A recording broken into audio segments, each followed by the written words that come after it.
Welcome back to the Deep Dive. Today, we are stepping into a visual landscape that is, well, it's frankly terrifying. And absolutely mesmerizing. Exactly. And confusing in the best possible way. Yeah. We're looking at the work of a man who has been called the inventor of monsters and chimeras. That's a quote from Felipe de Guevara, a Spaniard, writing all the way back in 1560. 1560, that's incredible. And he called him that, the inventor of monsters.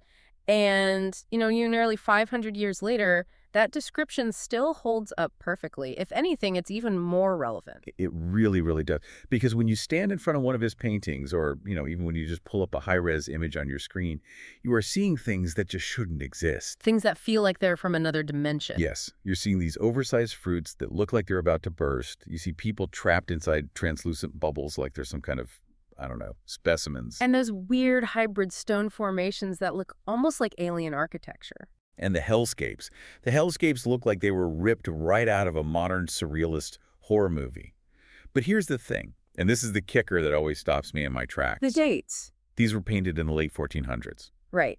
Context is absolutely everything here. I mean, we are talking about the transition from the late Middle Ages into the Renaissance.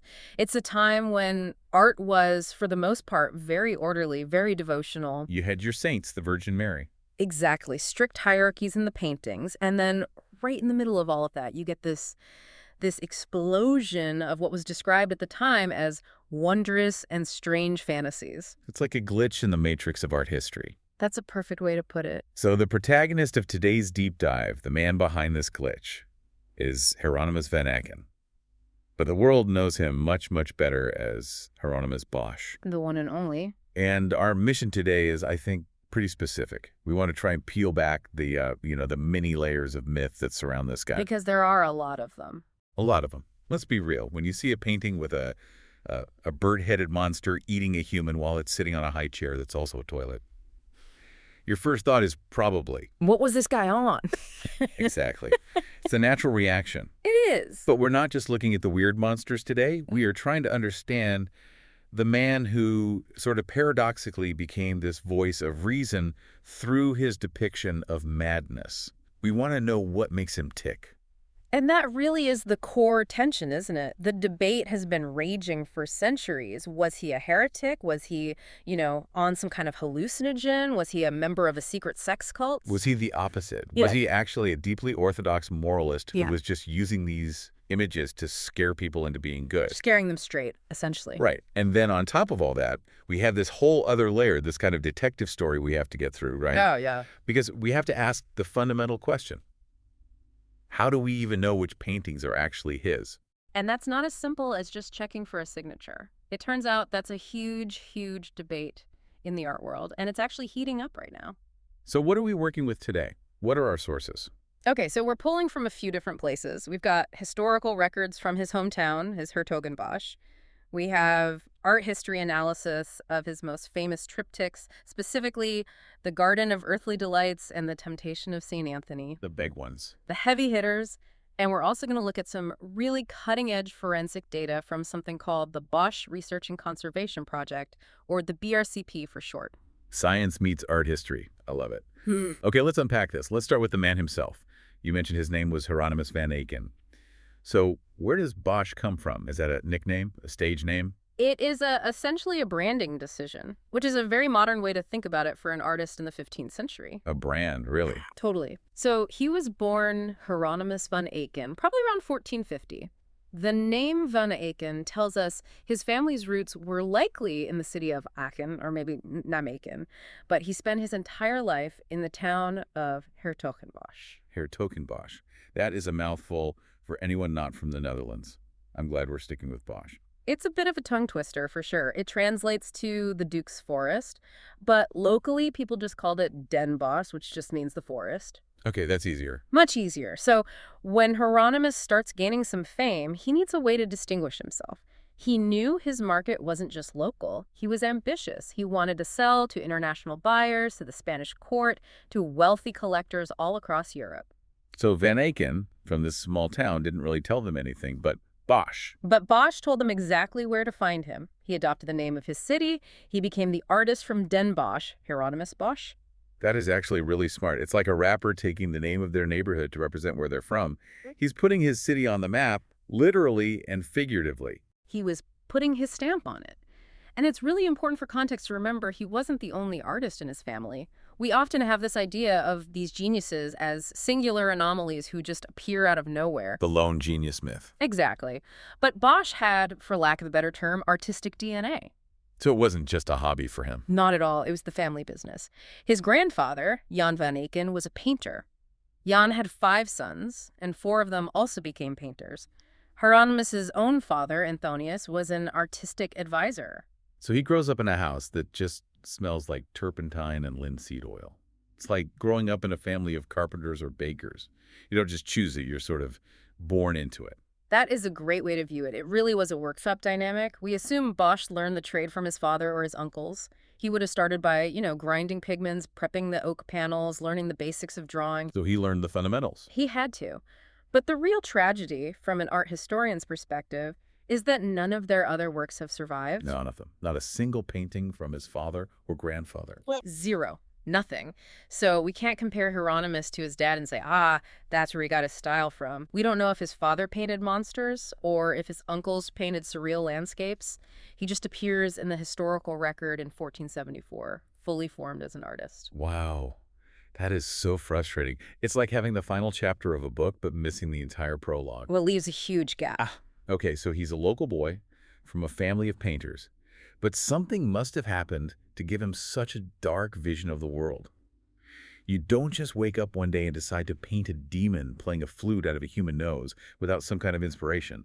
I read about a specific event in his childhood that sounds absolutely traumatic. You're thinking of the fire. The Great Fire of 1463. Yes. In 1463, a truly catastrophic fire just swept through s-Hertogenbosch, and Hieronymus would have been roughly 13 years old. 13? Wow. That is a very impressionable age. Extremely. The records from the time say 4,000 houses were destroyed. 4,000 houses.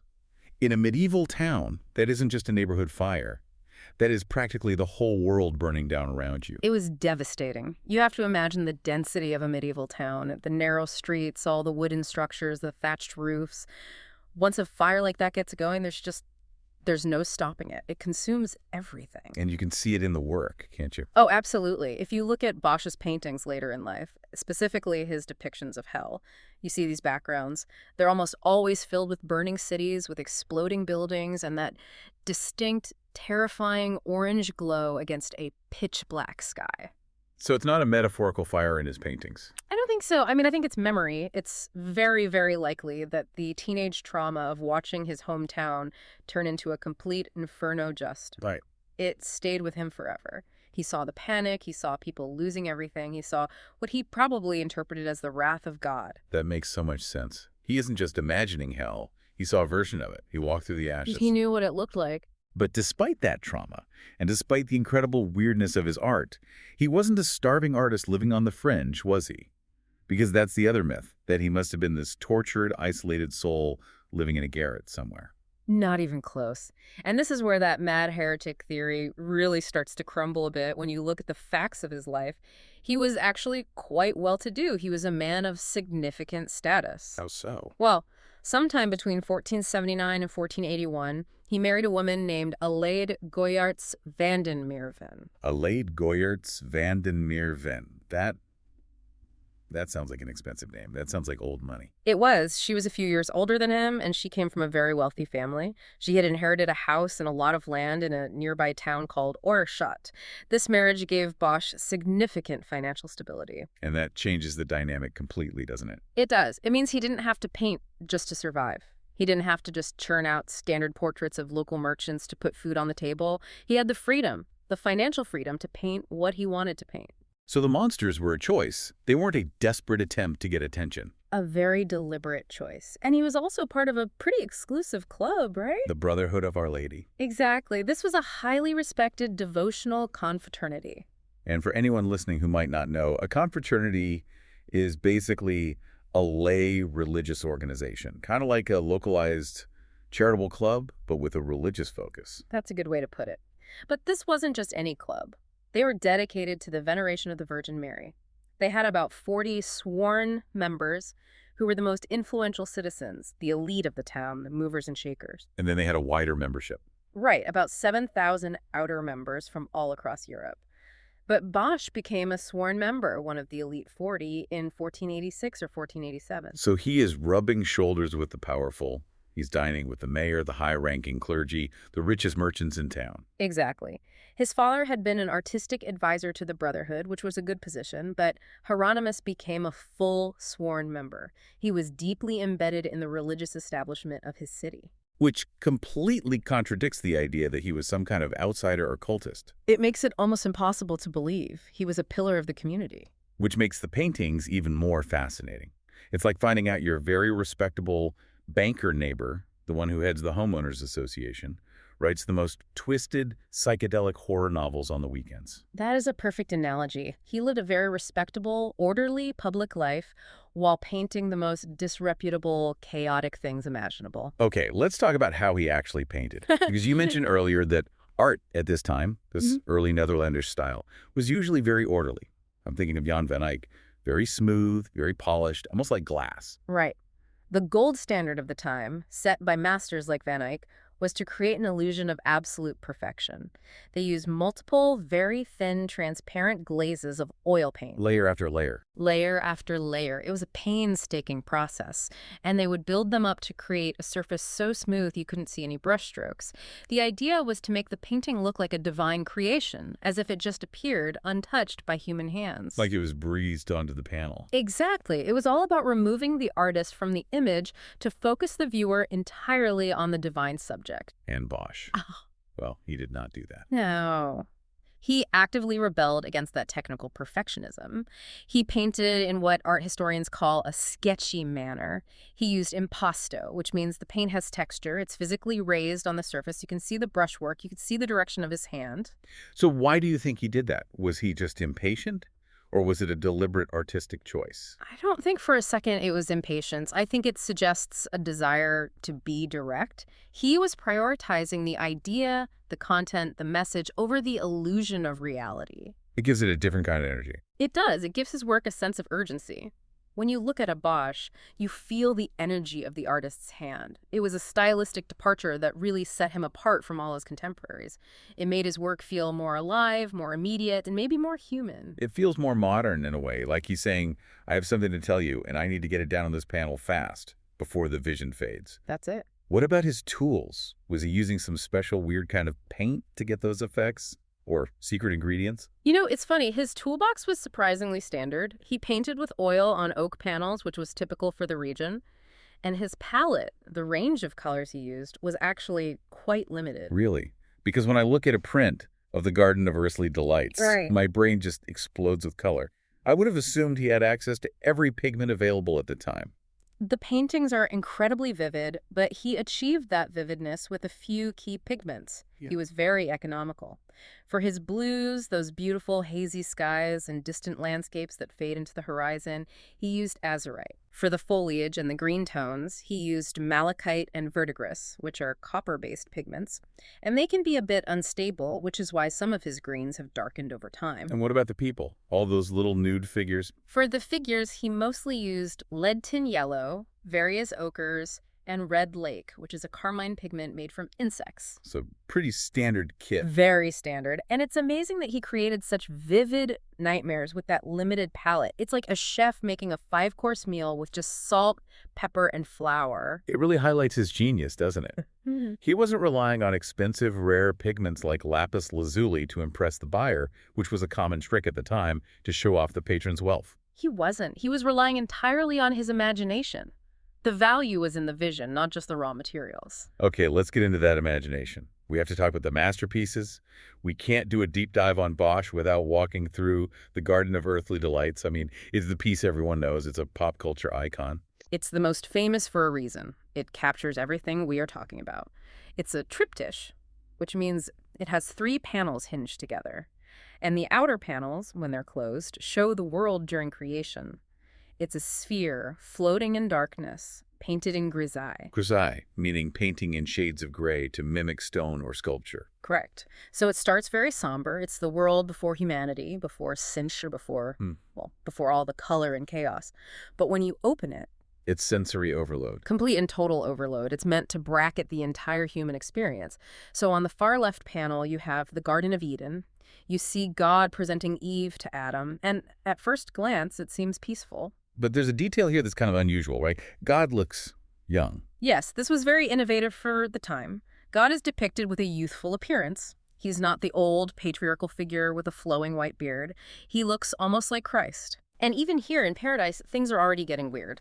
The landscape is populated by exotic animals, giraffes, elephants, which Bosch probably saw in drawings from travelers. But then you also have these strange, semi-organic, hut-like shapes. It's paradise, but it's already alien. It's not your Sunday school Eden. No. And then your eye moves to the center panel, the main event. The garden itself. This is the part everyone reproduces. This is the poster on the college dorm room wall. It's a massive panorama of what looks like innocent, self-absorbed joy. You have hundreds of nude figures. There's no shame yet. They're eating oversized fruit, strawberries, cherries, blackberries. They're riding on animals. They're trapped in bubbles. It looks like a party. It looks like a festival. But is it a good party? That is the eternal question, isn't it? Is this a celebration of a utopia where sin doesn't exist? Is it a what-if scenario of a world without the fall of man? Or is it a stern warning against the excesses of lust and gluttony? The fruit is so prominent. It's gigantic. It's bigger than the people in some cases. It is, and the people are engaging with it so intimately. And notice the hybrid stone formations in the background. They look blue and pink, almost like candy, but they're also sharp and menacing. That ambiguity seems to be the entire point. But then your eye can't help but drift over to the right panel. And that's where the party ends, the hell panel. And this is where it gets really interesting for me. Because when I think of hell, I think of fire. Dante's Inferno, burning lakes, brimstone. And sure, there is fire in the background. The exploding city we talked about earlier, his childhood memory. Exactly. But the foreground, it's cold. That is such a crucial distinction. Bosch's hell features frozen waterways. You see figures skating on thin ice or being submerged in frigid water. The color palette shifts to cold blues and grays, punctuated by that hellish fire in the back. That's almost scarier, the coldness of it. It implies a total absence of warmth, an absence of God, an absence of life. It is. And the whole tone shifts completely from the center panel. In the center, the nudity seems playful, maybe even innocent. But in the hell panel, the nakedness becomes shameful. The figures look vulnerable, exposed, tortured. It's a world where humanity has succumbed to every possible temptation and is now paying the eternal price. The party is over, and the hangover is eternal. I couldn't say it better. Speaking of temptation, that leads us perfectly to the other major work we need to discuss, the triptych of the temptation of St. Anthony. Right, this is from around 1501. The theme here is the struggle against evil, which seems to have been a core obsession for Bosch. St. Anthony was a hermit saint who went into the desert to pray, and the legend says he was tormented relentlessly by demons. And Bosch's demons are not your standard guys with pitchforks and pointy tails. They are. They're psychological. They're weirdly specific and creative. He paints the psychological chaos of temptation. So you have the classic temptation by seductive women, of course, but you also have these physically harrowing scenes. There is a famous composition in this triptych where St. Anthony is being ambushed in midair by a swarm of devils. In midair, like a dogfight. Yes, he's being literally lifted up and torn apart by these flying monstrosities. It's a composition that was actually also used by the German artist Martin Schongauer, and allegedly a young Michelangelo copied it. It shows that Bosch was tapping into a shared visual language of fear, but just taking it to a whole new level. So it's not just a mental battle sitting in a cave being whispered at by demons.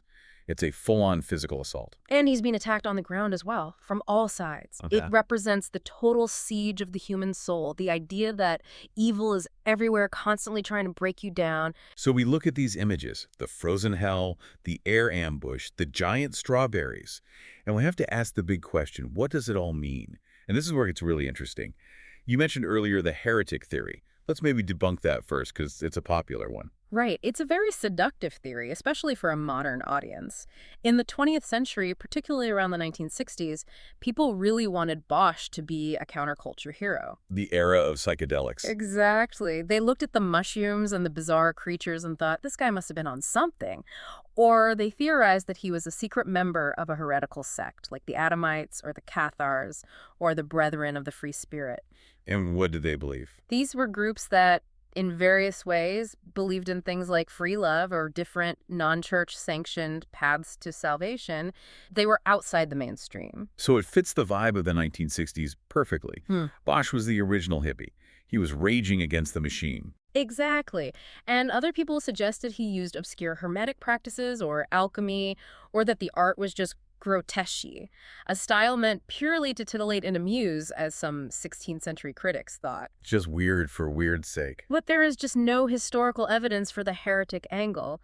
As we discussed, his membership in the Brotherhood of Our Lady, he was as establishment as you could possibly get. So if he wasn't a heretic, if he wasn't a rebel in that sense, what was he, a square? Well, he was a moralist. That is the modern scholarly consensus. Scholars now view his vision as being completely consistent with the orthodox religious belief systems of the late Middle Ages. He wasn't painting this stuff to be trippy. He was painting it to be didactic. Didactic, so meant to teach a lesson. Yes. Think of it as a sermon in paint. He lived in the same town where Erasmus, the famous humanist scholar, was educated. And there are definite parallels between Erasmus's writing, which was often satirical and biting, and Bosch's bold style of painting. So the weird monsters aren't just random hallucinations. They are coded messages. Absolutely not random. And this is where his genius really shines. The art historian Dirk Bax did a lot of work on this. He argued that Bosch's paintings are often visual translations of verbal metaphors and puns from the time. Visual puns. That is fascinating. Can you give us an example? Sure. Think about the oversized fruit in the Garden of Earthly Delights. In Dutch folklore and language of the time, plucking fruit or various fruit metaphors often alluded to sexual acts or promiscuity. Okay. I see where this is going. So a giant strawberry isn't just a big fruit, it's a symbol of fleeting, sinful pleasure. Because a strawberry doesn't last long. Exactly. It tastes incredibly sweet for a moment, and then it rots. It's soft. It's easily crushed. He was coding these moral truths into these crazy, unforgettable images. That makes the reading of the painting so much richer. It's not just, look, the weird bird monster. It's a language that we have mostly forgotten. It's like trying to read a political cartoon from 500 years ago. If you don't know the context, it just looks like a funny drawing. But if you know the code. If you know the code, it's a sharp critique. Exactly. And there's another layer to this, which is what some call the irony or the shield theory. Joseph Kerner, an art historian, suggests that this cryptic symbolism was also a very clever defense mechanism. A defense mechanism against what? Against criticism from the powerful. Think about it. If you paint a direct political attack on a corrupt bishop or a greedy nobleman, you might get in serious trouble. You could be arrested. Or worse. Right. But if you disguise your criticism as a fantasy, as a monster, or a scene from hell, you have plausible deniability.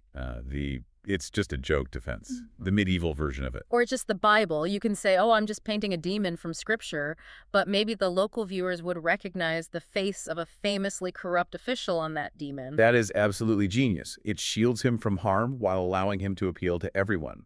The conservatives look at it and see a stern warning against sin. And the more progressive or critical viewers see a satire of the establishment. It's a Trojan horse. The monsters are the horse, and the critique is hidden inside. Precisely. It allows the art to be two things at once, which is why it's so endlessly debatable. But here's the problem with studying a guy who used so many disguises and lived 500 years ago, the detective story. We don't even know for sure how many of these paintings are actually his. This is the headache for every museum curator who thinks they have a Bosch. He didn't date his paintings. He signed some of them, but not all of them. And to make matters even worse, some of the signatures on existing paintings are fakes that were added later by dealers to drive up the price. Because having a Bosch was a status symbol. A huge status symbol. And his style was so popular, right? So people were copying him constantly. It became a brand. It became its own genre. He was incredibly popular, even in his lifetime, and certainly right after his death. Other artists were just churning out Bosch-like paintings full of monsters and weirdness. So for centuries, we had this incredibly inflated idea of how much work he actually produced. So how much did the official catalog shrink? Well, early 20th century historians, guys like Tolnay and Ballas, thought he painted somewhere between 30 and 50 works. By 1980, a scholar named Gerd Unverfert had whittled that down to about 25 paintings and 14 drawings. And today? Yeah. What's the consensus? Today, the number of paintings that are confidently attributed directly to his hand is still hovering around 25. And this is largely thanks to the work of the Bosch Research and Conservation Project, the BRCP. These are the people using the high-tech forensic stuff. Yes, they started using a technique called infrared reflectography. Okay, can you explain what that is for the layperson? How does that work? Sure. Infrared reflectography basically allows researchers to see through the top layers of paint to the underdrawing, the original sketch that the artist made on the panel before they started painting. Oh. Well, carbon, which is used in charcoal or ink for sketching, absorbs infrared light. The oil paint, on the other hand, largely becomes transparent to it, so the sketch underneath becomes visible. So it's like an X-ray for the artist's initial thoughts. You can see their first draft. Exactly. And why does the underdrawing matter so much for attribution? Because Bosch had that sketchy, energetic style we talked about earlier, and his underdrawings are very distinct. You can see him working out the composition, making changes on the fly, fixing mistakes directly on the panel. He's thinking with his brush. Whereas a copyist. A copyist, on the other hand, is usually just tracing a finished image. Their underdrawing will be very clean, very precise, with no corrections. Because they're just copying a finished product. There's no creative process happening. Right. So if the underdrawing is too clean, too perfect, it's probably a copy. If it's messy and energetic and full of changes, it might just be the master himself. So did the BRCP find any hidden treasures with this tech? Any big surprises? They had a huge win in 2016. There was a small panel of The Temptation of St. Anthony that was sitting in the Nelson Atkins Museum in Kansas City. For years, it was labeled as a workshop piece. Meaning maybe his students did it or a follower? Exactly. The BRCP analyzed it, looked at the messy, creative underdrawing, and they upgraded it to an authentic Bosch. Wow. That must have been a very good day for the Nelson Atkins Museum. A very, very good day. Their asset just appreciated significantly in both monetary value and prestige. But there were losses, too. The BRCP questioned some very famous works.